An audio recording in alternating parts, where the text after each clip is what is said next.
You've heard it 1,000 times. The conventional wisdom is loud, insistent, and frankly, it's a bit of a bully. Never file for Social Security at 62, they say. You're throwing away money. You're making a math error. Wait until 70, or you'll regret it forever. It's easy to understand why this advice is so popular. It's simple, it's clean, and it fits perfectly into a spreadsheet. 2/3 of Americans currently claim before their full retirement age, and the financial media often treats this as a collective failure, as if millions of people are walking blindly into a trap because they simply don't understand how their own benefits work. But here is the truth that often gets lost in the noise. Sometimes, filing at 62 isn't a mistake at all. In fact, for many people, it is the absolute smartest, most strategic financial move they can make. In this video, we aren't going to talk about rules of thumb. We're going to talk about strategy, nuance, and the realities of your life. I'm going to walk you through 7 legitimate reasons why claiming Social Security at 62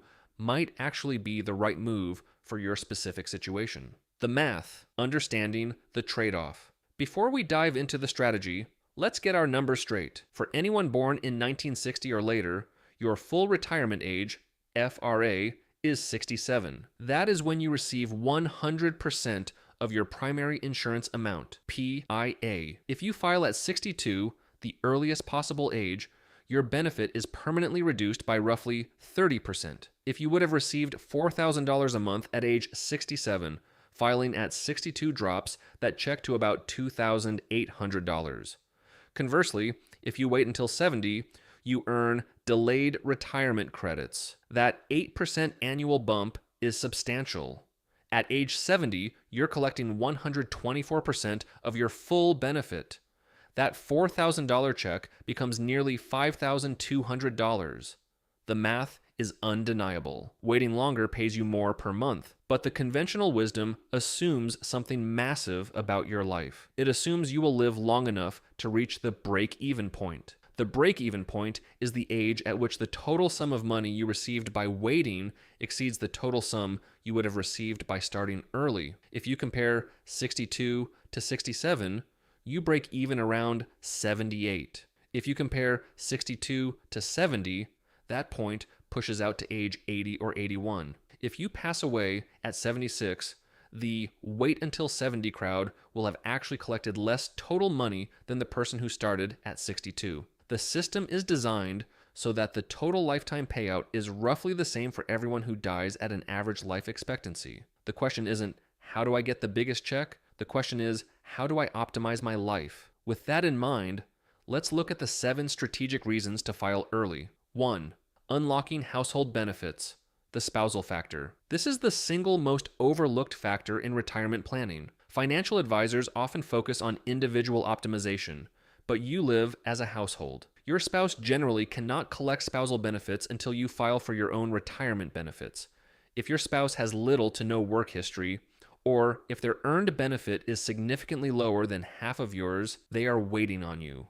If you delay your filing to age 70, you are forcing your spouse to wait 8 additional years to collect a spousal benefit. That is 8 years of lost household income. When you look at the total pension power of your combined household, claiming earlier can often lead to a higher total payout for the couple, even if your individual check is smaller. Don't optimize your personal check at the expense of your family's total wealth. 2. The longevity reality check. I know this is uncomfortable, but we have to be pragmatic. Many people plan for age 90 because they think that's what they're supposed to do. But you need to assess your own health, your family history, and your lifestyle. If you have chronic health conditions, or if your family history suggests a shorter life expectancy, waiting until 70 is a gamble. You are essentially betting that you will survive well into your 80s just to win the break-even game.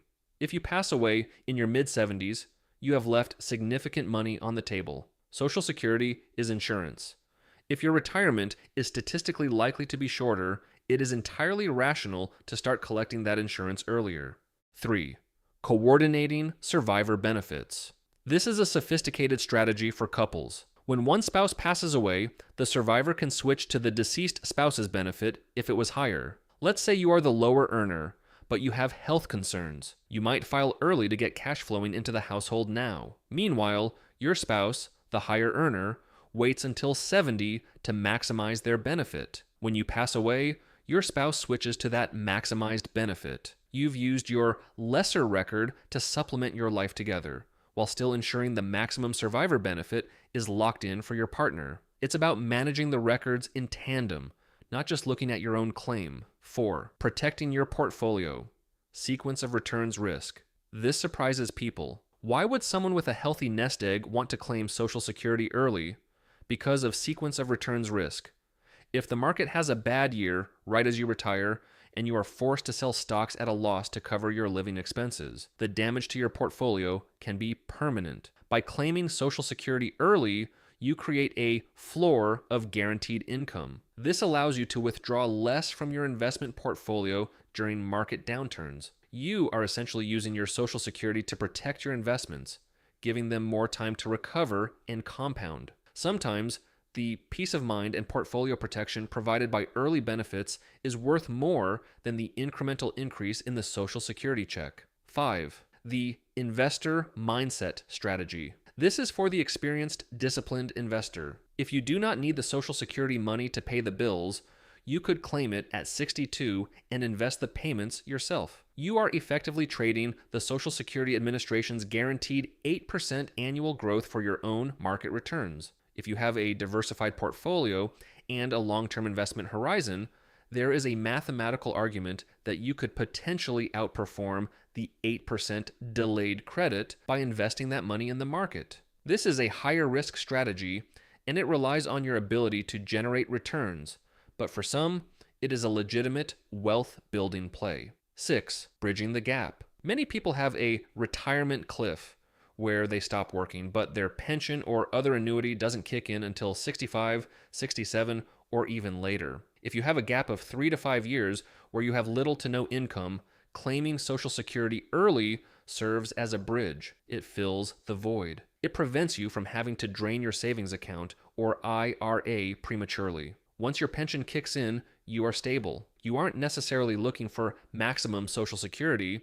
You are looking for optimal cash flow over the course of your entire retirement. 7. The necessity factor, the safety net. Finally, let's talk about the reality of life. Sometimes you don't get to choose when you stop working. Whether it's physical toll from a career in labor, health issues, or the harsh reality of age discrimination in the workplace, you may find yourself unable to work at 62. If you don't have a massive savings account and you can't find work, Social Security is there for this exact reason.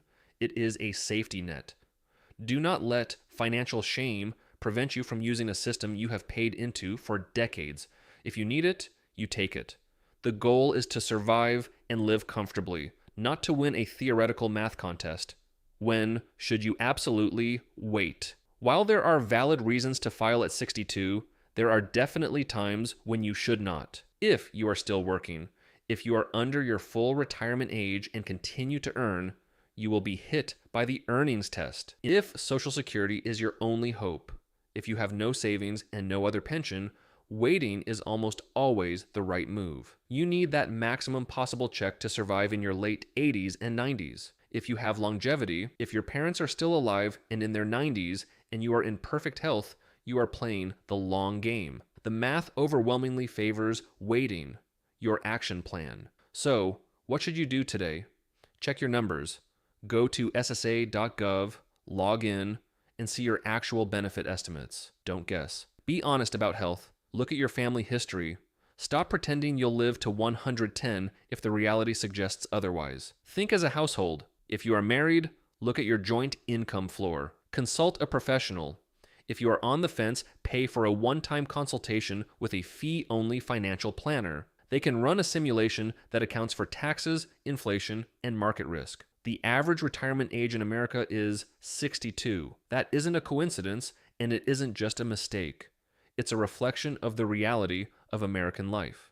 Don't let anyone tell you there is only one right way to do this. There is only your way. And the most important thing is that you make the decision with eyes wide open, based on data, not fear.